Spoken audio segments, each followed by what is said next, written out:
16 Colonial State Houses. A lot of activity goes on in them. You always have to remember that Britain does not oppress its colonies. People come here voluntarily and freely from all over Europe because it's a great place to live. Now, something changes, and we'll come to that. But because it's so open, they have to have buildings in which they can govern themselves. And that's what's done here in Pennsylvania. We'll talk about each of the rooms on the first floor. There's where we're going to go from here, the first floor. As a matter of fact, we'll end up there in the famous signing room with the Declaration, the Articles of Confederation, the Constitution of the United States is signed, probably a lot more as well. But this place almost was torn down because Pennsylvania sells it to the city of Philadelphia. That's why we who are citizens of Philadelphia actually own this building. It's not owned by the people of the United States. It's owned by the people of Philadelphia. And we, the people of Philadelphia, let the National Park Service run it for us.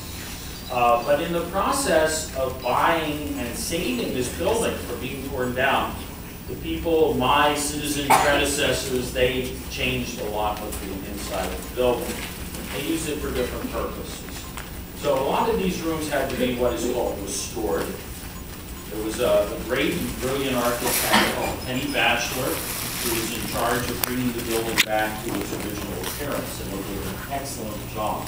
But the thing to remember is the hallway where we go in, the front door here, and the tower hall where we go out, where the stairs are, the back door. That's almost all original stuff.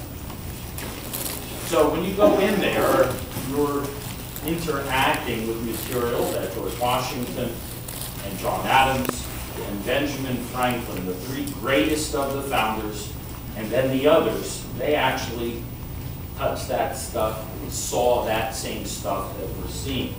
So you can't get that anywhere else. And that's why this is such an important historic building, because there is a whole lot of it that's left yet. And that's why people may not be on the inside, because with 700,000 or so people coming through here every year, it doesn't take many people with 1% dropping gum and stuff. You find places stuck up in marred.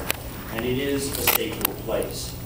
There is no more important historic building in the United States than where we are right now, because the United States is created here.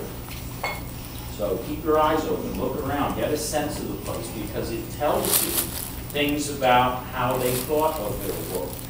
You go out and you look at our buildings, and they have all crazy angles and curvy things and windows here and over here, and nothing really matches. But a lot of stuff in here is very balanced because they had this sense of the world that they got from the ancient Greeks, that if you made a balanced space, people would behave better. You can see it's kind of elegant, but it's also, remember, copied out of a book. There's nothing really original about this building at all. It's just slapped together. These are backcountry people. They don't know a whole lot about modern, sophisticated styles of their deck. They know about the ideas. Buildings are another story. We're so very lucky to have it. But before we go over it, just a couple of things. To remind everyone that nothing happens by itself. Everything is connected to everything else. And the United States is created, doesn't just happen, it's created in a time of some of the greatest change of all of human history. Would that change would have happened whether the United States was created or not? It's the beginning of modern science. Benjamin Franklin's kite experiment here adds serious knowledge to what electricity is. He doesn't discover electricity, remember, he discovers that lightning is electricity. And if all of a sudden you can drain it off with a lightning rod, because they know electricity is drained off by metal, things that people thought were God's punishment on sinners, all of a sudden people say, this we can manage. Franklin's response to those who didn't think he was being very religious was, well, lightning is God's punishment. There must be something wrong with religion, because churches get struck more than anything else. See, that's how they thought in that day. They're trying to investigate the world. and see how things might be improved. And a part of it is how you might change governments to make them better than the way they were run by people who inherited the job for 10 generations, because sometimes back in the past, some warrior could chop off more heads, or some woman could out-wrestle another woman around a campfire or something like that. That's not a particularly good way necessarily to get a good leader, because somebody way back in the past in the family did something famous. So you design it from the bottom up. You recognize, as Benjamin Franklin wrote in the Declaration of Independence, that people have unalienable rights. And then you construct something. It doesn't just happen, it's invented. That's why it's often said the United States is an invention. It's like a science experiment of itself. Can people govern themselves? People didn't think it could be done. That's why they gave all the power to kings and queens, the strongest person. So that's what they try to do here when some trouble comes with the empire.